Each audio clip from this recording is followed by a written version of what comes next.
Typee by Herman Melville. Chapter 14.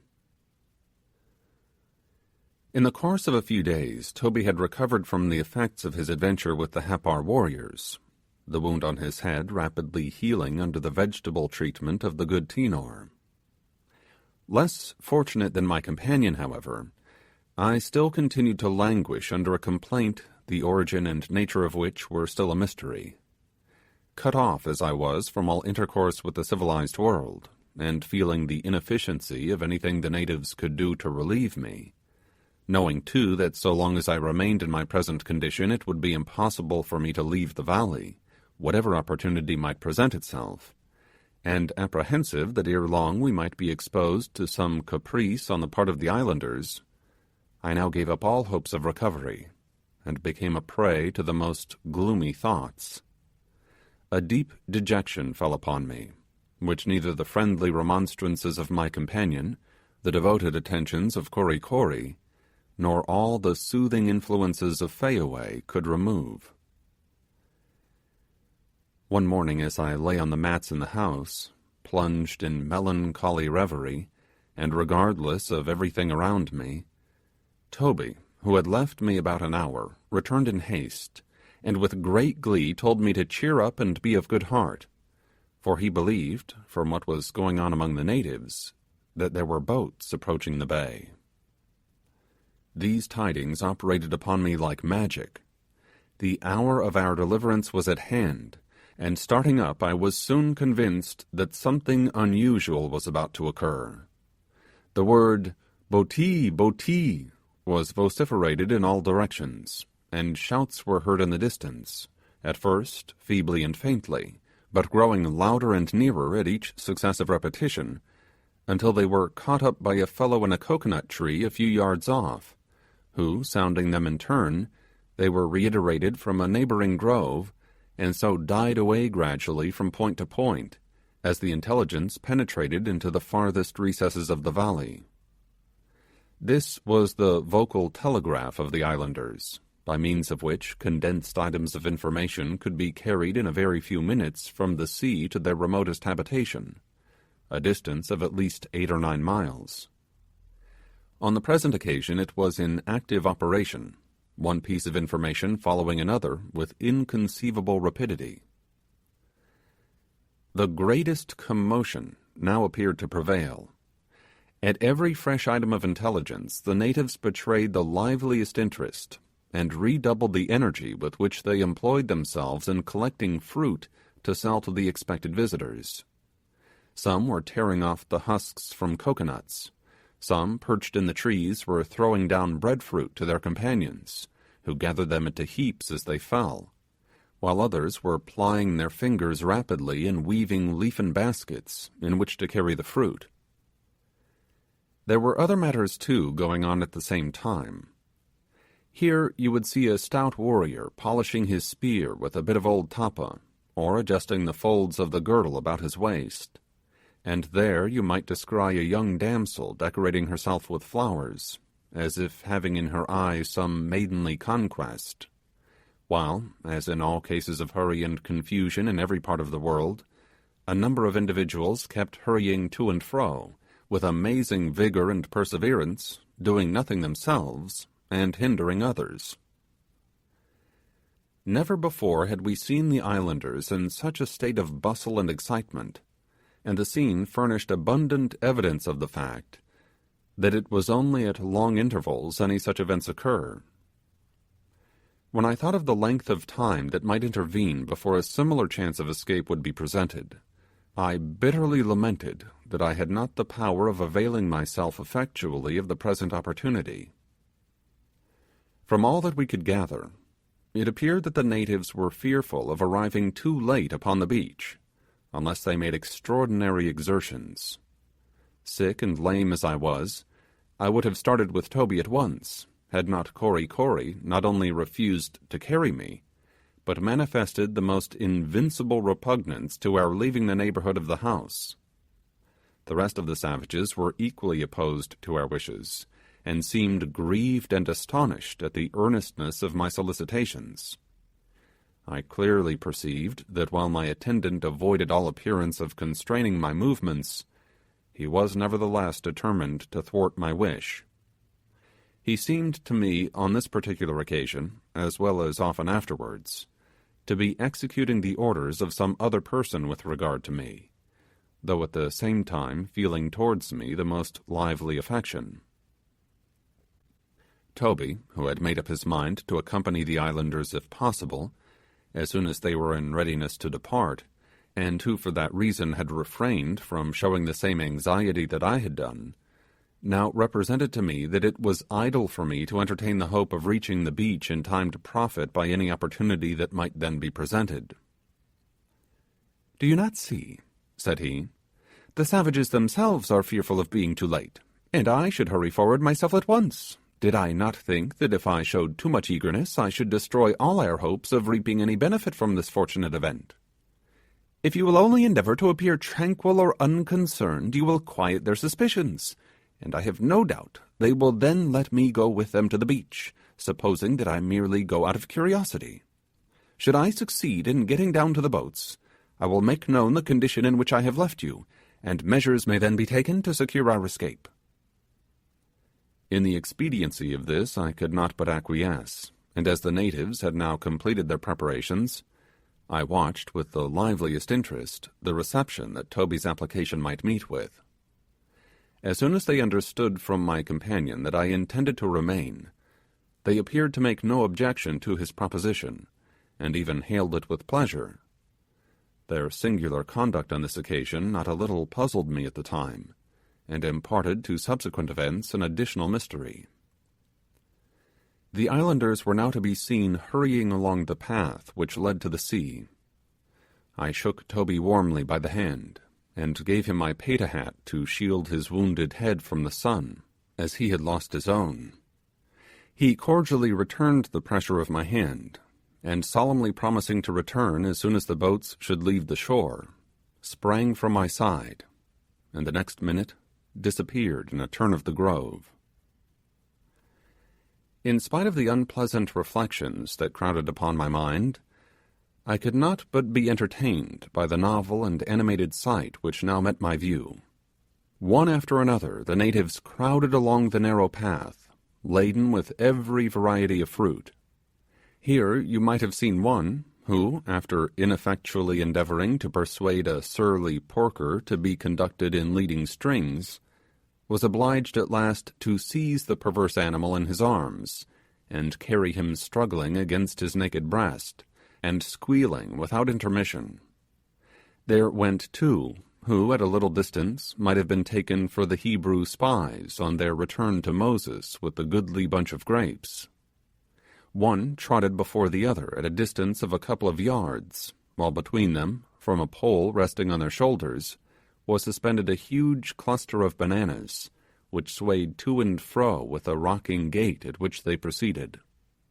Here ran another, perspiring with his exertions, and bearing before him a quantity of coconuts, who, fearful of being too late, heeded not the fruit that dropped from his basket, and appeared solely intent upon reaching his destination, careless how many of his coconuts kept company with him.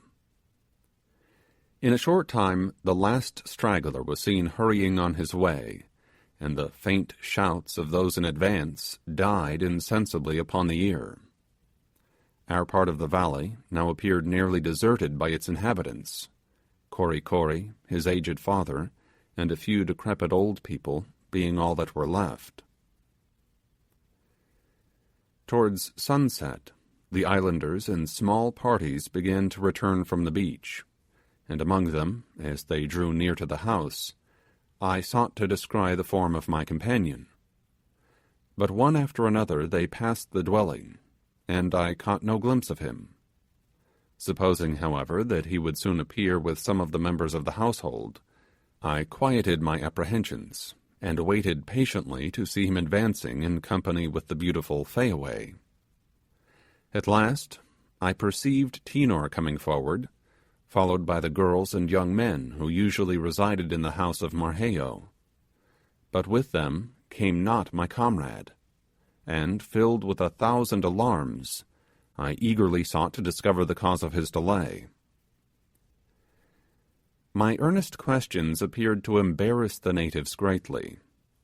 All their accounts were contradictory, one giving me to understand that Toby would be with me in a very short time, another that he did not know where he was, while a third, violently inveighing against him, assured me that he had stolen away and would never come back.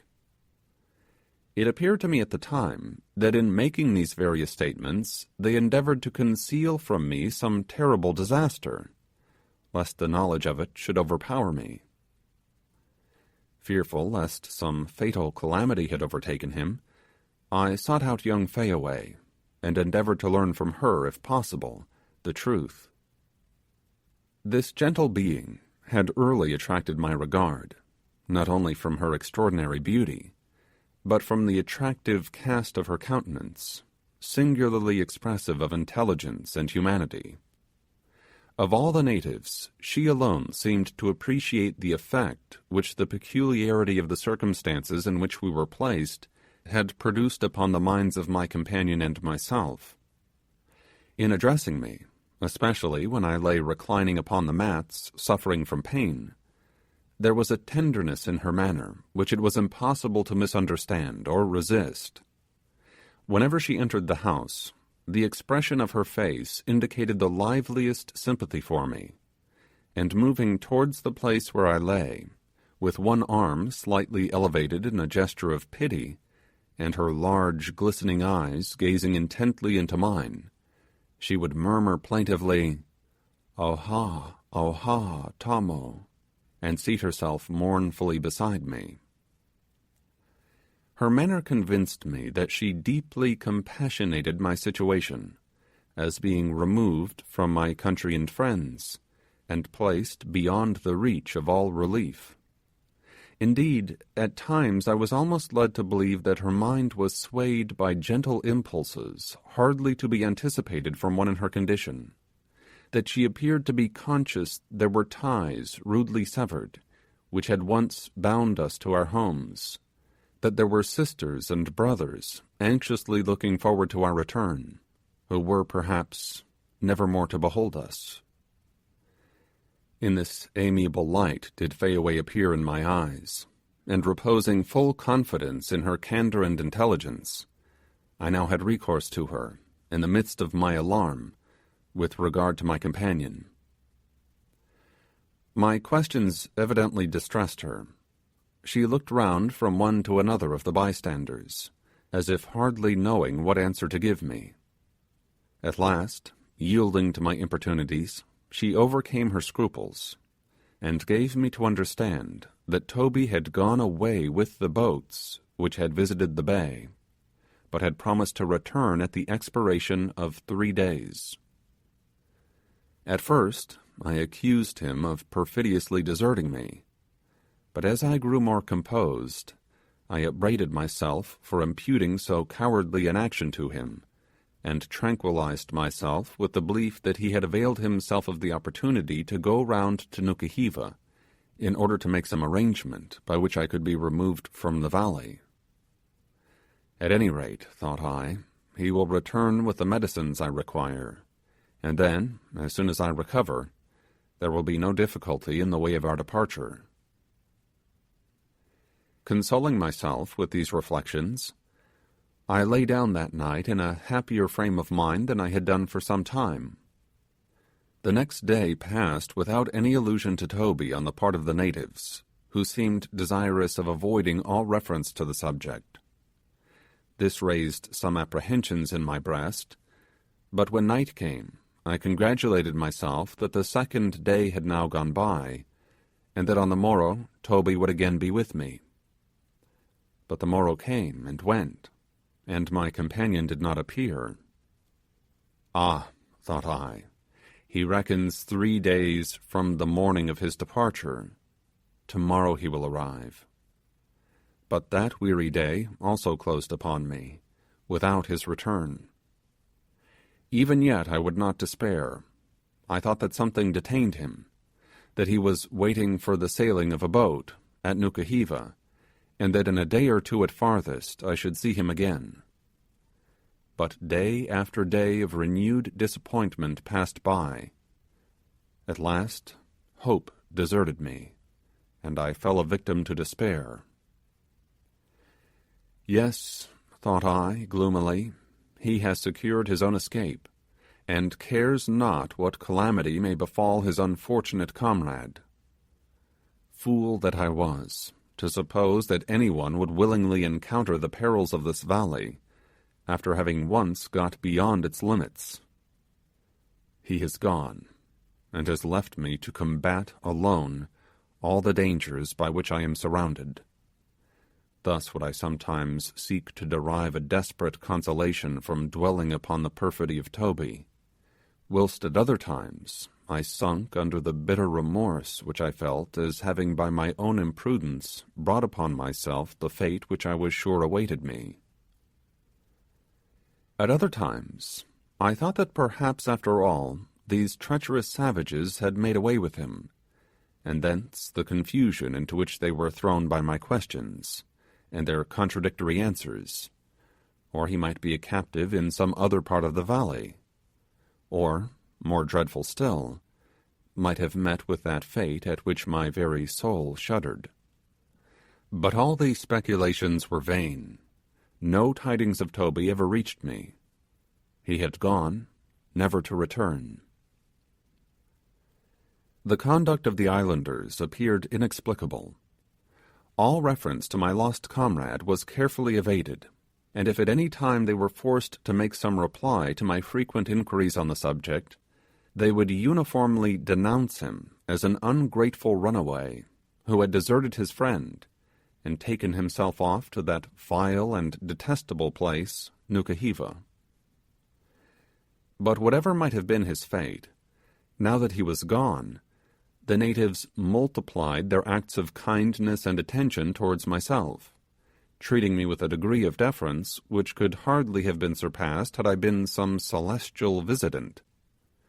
Kory Kory never for one moment left my side, unless it were to execute my wishes. The faithful fellow, twice every day, in the cool of the morning and in the evening, insisted upon carrying me to the stream, and bathing me in its refreshing water. Frequently in the afternoon he would carry me to a particular part of the stream, where the beauty of the scene produced a soothing influence upon my mind. At this place the waters flowed between grassy banks, planted with enormous breadfruit trees, whose vast branches interlacing overhead formed a leafy canopy. Near the stream were several smooth black rocks. One of these, projecting several feet above the surface of the water, had upon its summit a shallow cavity, which, filled with freshly gathered leaves, formed a delightful couch. Here I often lay for hours, covered with a gauze-like veil of tapa, while Fayaway, seated beside me, and holding in her hand a fan woven from the leaflets of a young coconut bough, brushed aside the insects that occasionally lighted on my face, and Kory Kory, with a view of chasing away my melancholy, performed 1,000 antics in the water before us. As my eye wandered along this romantic stream, it would fall upon the half-immersed figure of a beautiful girl, standing in the transparent water, and catching in a little net a species of diminutive shellfish, of which these people are extravagantly fond. Sometimes a chattering group would be seated upon the edge of a low rock in the midst of the brook, busily engaged in thinning and polishing the shells of coconuts, by rubbing them briskly with a small stone in the water, an operation which soon converts them into a light and elegant drinking vessel, somewhat resembling goblets made of tortoiseshell. But the tranquilizing influences of beautiful scenery, and the exhibition of human life under so novel and charming an aspect, were not my only sources of consolation. Every evening the girls of the house gathered about me on the mats, and after chasing away Kory Kory from my side, who nevertheless retired only to a little distance and watched their proceedings with the most jealous attention, would anoint my whole body with a fragrant oil, squeezed from a yellow root, previously pounded between a couple of stones, and which in their language is denominated aka. And most refreshing and agreeable are the juices of the aka when applied to one's limbs by the soft palms of sweet nymphs, whose bright eyes are beaming upon you with kindness. And I used to hail with delight the daily recurrence of this luxurious operation, in which I forgot all my troubles, and buried for the time every feeling of sorrow. Sometimes in the cool of the evening my devoted servitor would lead me out upon the peepee in front of the house, and seating me near its edge, protect my body from the annoyances of the insects which occasionally hovered in the air, by wrapping me round with a large roll of tapa. He then bustled about, and employed himself at least 20 minutes in adjusting everything to secure my personal comfort. Having perfected his arrangements, he would get my pipe, and, lighting it, would hand it to me. Often he was obliged to strike a light for the occasion, and as the mode he adopted was entirely different from what I had ever seen or heard of before, I will describe it. A straight, dry, and partly decayed stick of the hibiscus, about 6 feet in length, and half as many inches in diameter, with a smaller bit of wood not more than a foot long, and scarcely an inch wide, is as invariably to be met with in every house in Typee as a box of lucifer matches in the corner of a kitchen cupboard at home. The islander, placing the larger stick obliquely against some object, with one end elevated at an angle of 45 degrees, mounts astride of it like an urchin about to gallop off upon a cane, and then grasping the smaller one firmly in both hands, he rubs its pointed end slowly up and down the extent of a few inches on the principal stick, until at last he makes a narrow groove in the wood, with an abrupt termination at the point furthest from him, where all the dusty particles which the friction creates are accumulated in a little heap. At first, Kori Kori goes to work quite leisurely, but gradually quickens his pace, and waxing warm in the employment, drives the stick furiously along the smoking channel, plying his hands to and fro with amazing rapidity, the perspiration starting from every pore.